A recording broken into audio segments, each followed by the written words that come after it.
The reality is we don't need the capital to be able to service a large client.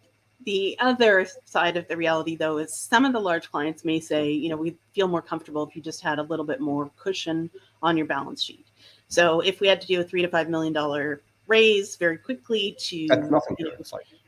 To make a very large client happy, that's something I'd be willing to do. But we're not going to do a raise just for a raise's sake, and we don't need to do a raise to cover our operational expenses. So I think, it's the kind of thing where if we were doing a raise, we'd be in a very, very strong position, and it would be a very small raise just to provide a little cushion on the balance sheet.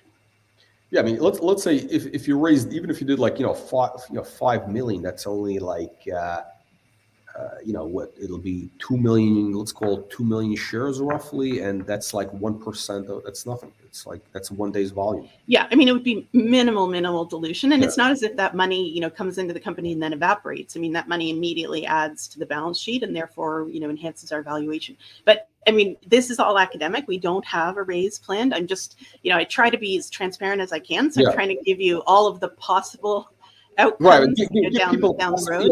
Give them kind of like, because people for some reason investors are paranoid about raises, dilution.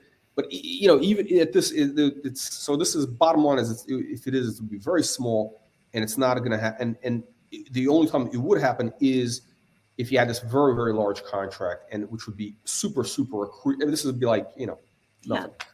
Okay, so.